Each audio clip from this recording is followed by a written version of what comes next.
Bem-vindos a mais esta análise. Vamos direto ao ponto porque existe um paradoxo histórico fascinante que a gente quase sempre deixa passar batido.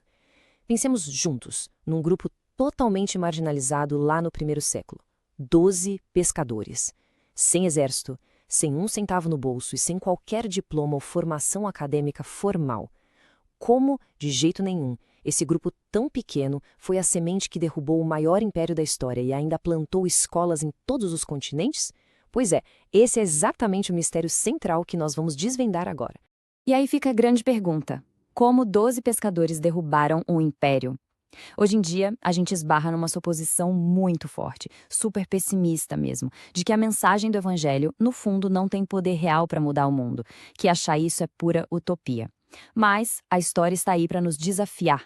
A resposta para essa queda do Império Romano não é mágica, tá? É puramente estrutural.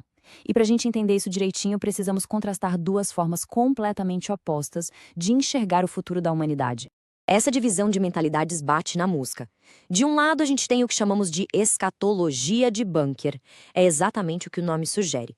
Uma visão baseada em esperar e se esconder, totalmente guiada por aquele medo constante e com foco curtíssimo, só na manhã imediato. Do outro lado, o que os fatos históricos nos mostram é a chamada escatologia vitoriosa.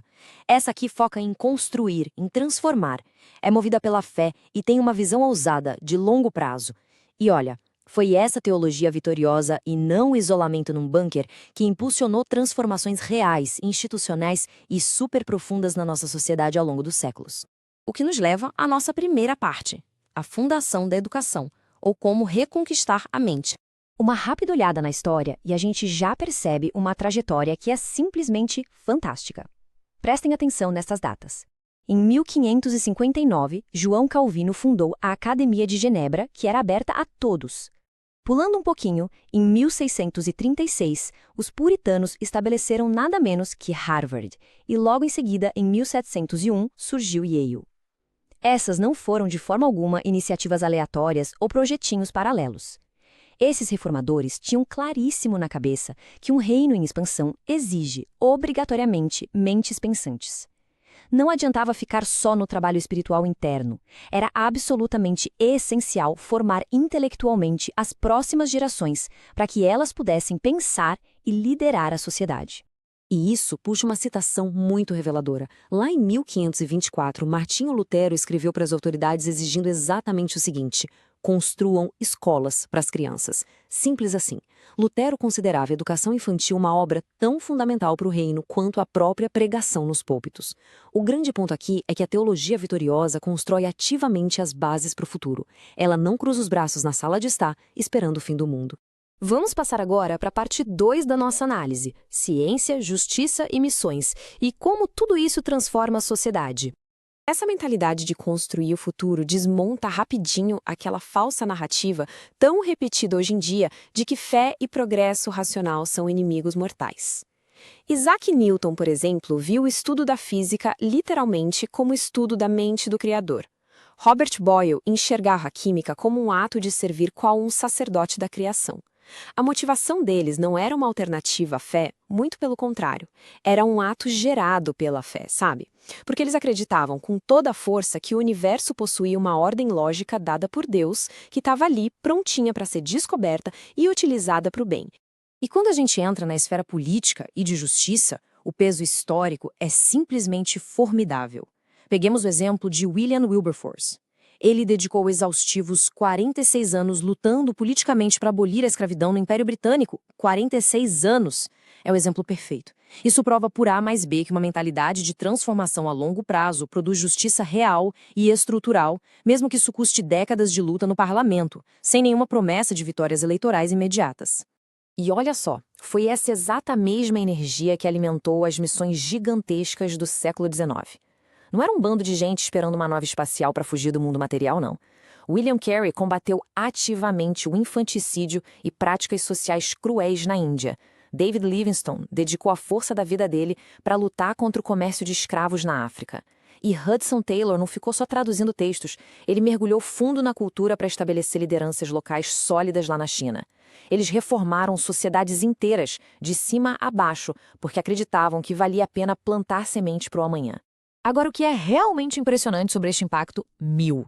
Durante todos esses esforços globais, missionários cristãos simplesmente criaram ou formalizaram os sistemas de escrita para mais de 1000 línguas em todo o planeta. Povos inteiros que nunca tinham registrado a própria história ganharam gramática, literatura, jornais e sistemas educacionais totalmente do zero.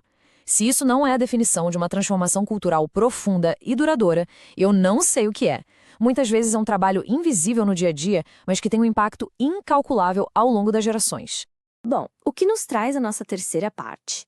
O efeito Darby e a grande mudança para o bunker. Diante de um histórico tão inegável, tão cheio de força construtiva, a gente tem que perguntar: o que aconteceu? Por que paramos?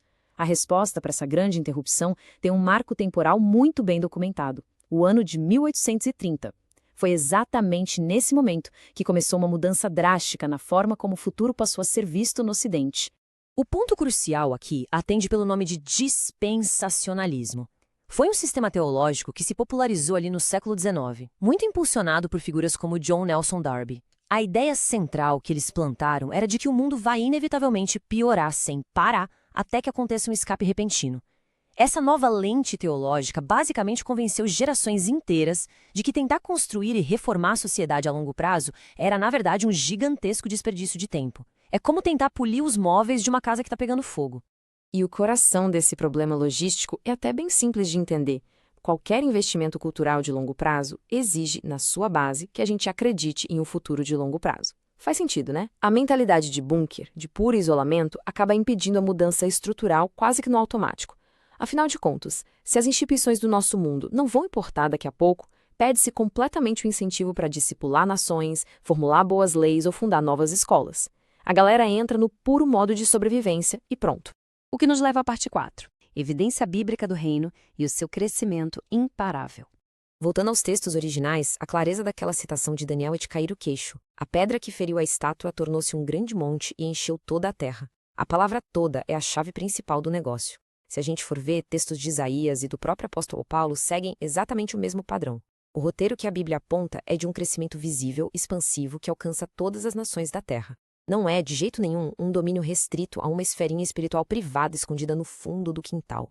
Isso ilustra de forma brilhante a ideia da transformação. É exatamente como o fermento na massa do pão. Quem já fez pão em casa sabe, fermento não gera uma explosão súbita, alta e barulhenta. Ele age de um jeito paciente, devagar, e no começo ninguém consegue nem ver que ele está ali. Mas o processo é absolutamente irreversível, é imparável, até que toda a massa, a cultura inteira, tenha sido transformada. Mudança cultural verdadeira não acontece da noite para o dia, é fato. Mas, com o fermento certo, ela é simplesmente inevitável. E finalmente chegamos à parte 5, ação na cultura atual e o projeto para o nosso amanhã. O foco agora precisa ser totalmente voltado para a ação prática. O que a teologia vitoriosa exige de nós hoje? Vamos aos passos concretos para aplicar isso na nossa cultura atual? Passo 1. Voltar com força total a investir na fundação de boas escolas e, principalmente, exigir excelência acadêmica nas nossas comunidades, participando ativamente dos conselhos escolares. Passo 2. Treinar mentes brilhantes para fazerem ciência séria, ocupando de verdade os espaços vitais na tecnologia, na inteligência artificial e na bioética, sempre com aquela visão clara do Criador. Passo 3. Ter um engajamento cívico robusto. Isso significa pressionar câmaras municipais, participar do debate público e formular leis justas que defendam a vida e a liberdade. E o passo 4, que é o que amarra tudo isso, planejar as coisas visando o impacto não para amanhã, mas para 3, 4 gerações à frente. Seja na mídia, nas artes, nos negócios, a gente precisa urgentemente largar o medo imediato e colocar as mãos na massa. Para encerrar esta nossa explicação, fica a grande provocação. Qual é o próximo passo para retomarmos as esferas de influência ao nosso redor? A história já deixou mais do que claro que fugir para um bunker nunca, jamais transformou uma nação. O desafio real aqui é agir agora, exatamente onde a gente tem influência e capacidade de servir a nossa cultura. O convite é pegar toda essa base sólida e começar a construir tijolo por tijolo, hoje, na prática, na vida real. Muito obrigado por acompanharem mais esta análise e que essa nossa jornada de aprendizado contínuo dê muitos frutos. Até a próxima!